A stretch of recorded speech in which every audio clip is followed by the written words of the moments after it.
తెలంగాణలో ఉన్న కాంగ్రెస్ ప్రభుత్వానికి ఢిల్లీ ఏఐసిసి పార్టీ ఆఫీస్ నుంచి మోతీలాల్ నాయక్ నిరుద్యోగ జేఏసీ నాయకుడిగా నేను డిఎస్సి అభ్యర్థులకు మీరు న్యాయం చేయవలసిందిగా మిమ్మల్ని చేతులు జోడించి వేడుకుంటున్నా. ఎందుకంటే మీకు టీచర్లను నియామకం చేయాలి, ప్రభుత్వ పాఠశాలలో ఎమ్మటే టీచర్లను వెంటనే భర్తీ చేయాలి, వాళ్ళకు స్కూల్లో టీచర్లను అవైలబుల్గా ఉంచాలనే మీ యొక్క ఆలోచన మంచిదే. కానీ ఇన్ని రోజులు ఆగినారు. ఈ 45 రోజులు ఆగటం వల్ల మీకు వచ్చే నష్టం కూడా పెద్దగా ఏమి ఉండదు. దీనివల్ల మీరు ఒక డిఎస్సి అభ్యర్థుల విషయంలో వాళ్ళకు న్యాయం చేస్తే మీరు ఒక దేవుళ్ళలాగానో ఒక పెద్దన్న పాత్ర పోషించిన వాళ్ళే అవుతారు తప్పితే ఇంకో విధంగా కాదు. కాబట్టి ప్రభుత్వ పెద్దలారా, డిఎస్సి అభ్యర్థులకు ఈరోజు నైట్ కల్లా సానుకూలమైనటువంటి స్పందన మీరు ప్రభుత్వంలో ఉన్నటువంటి మీరు పెద్ద స్థాయిలో ఉన్నటువంటి మీరు దీని మీద సముచితమైనటువంటి ఆలోచన చేసి ఒక న్యాయం జరిగే ఒక నిర్ణయం మీరు తీసుకుంటారని మేము ఆశిస్తున్నాం. ఒకవేళ మీరు గనక నిజంగా మీ డిఎస్సి అభ్యర్థులకు న్యాయం చేస్తే మేము మీకు పాలాభిషేకం చేస్తాము. మా వెనకాల ఎలాంటి శక్తులు లేవు, మా వెనకాల ఎలాంటి రాజకీయ నాయకులు లేరు. కాబట్టి మీరు పెద్ద మనసుతో ఈ యొక్క విషయాన్ని అర్థం చేసుకొని డిఎస్సి అభ్యర్థులకు న్యాయం చేస్తారని ఆశిస్తున్నా.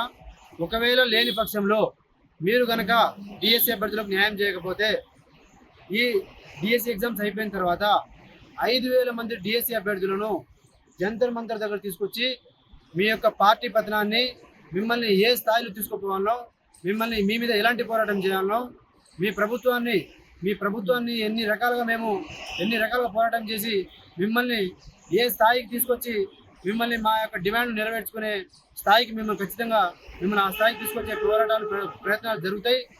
ఇప్పుడు అడుగుతుంది మేము కేవలం పోస్ట్ పోన్ మాత్రమే. ఒకవేళ పోస్ట్ పోన్ చేయకపోతే మాత్రం ఆగస్టు 5 తర్వాత డిఎస్సి అభ్యర్థులు 5,000 మందితో తీసుకొచ్చినప్పుడు అప్పుడు డిమాండ్ ఏముంటుందంటే, నువ్వు 2 లక్షల ఉద్యోగాలు ఫుల్ఫిల్ చేయాల్సి వస్తుంది. సంవత్సరం లోపల 2 లక్షల ఉద్యోగాలు ఇచ్చినంత వరకు మిమ్మల్ని వెంటాడతాం, మీ మెడలు వంచుతాం, మీతో పని చేపించుకుంటాము. ఆ రోజు ఆ స్థాయి అలాంటి అక్కడి వరకు మేము పోదలుచుకోలేదు. మేము ఇప్పుడు కూడా చాలా హంబుల్గా చాలా రిక్వెస్ట్ చేస్తున్నాం. దయచేసి డిఎస్సి అభ్యర్థుల యొక్క మనోభావాలను అర్థం చేసుకోండి, వాళ్ళ యొక్క మానసిక స్థితిని అర్థం చేసుకోండి. వాళ్ళకు కేవలం టైం మాత్రమే పెంచమని అడుగుతున్నాము. 25,000 పోస్టులు కూడా మేము అడగట్లేదు. అట్లీస్ట్ టైం అయినా ఇవ్వండి. 45 రోజులు టైం గడువు ఇవ్వండి. వాళ్ళు చదువుకుంటారు, ఎగ్జామ్ రాస్తారు, మేము మీకు సహకరిస్తాము.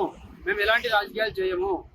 కాబట్టి మీరు సానుకూలంగా స్పందిస్తారని అర్థం చేస్తారని ప్రభుత్వ పెద్దలారా మీకు చేతులు జోడించి డిఎస్సి అభ్యర్థుల తరఫున మిమ్మల్ని వేడుకుంటున్నా.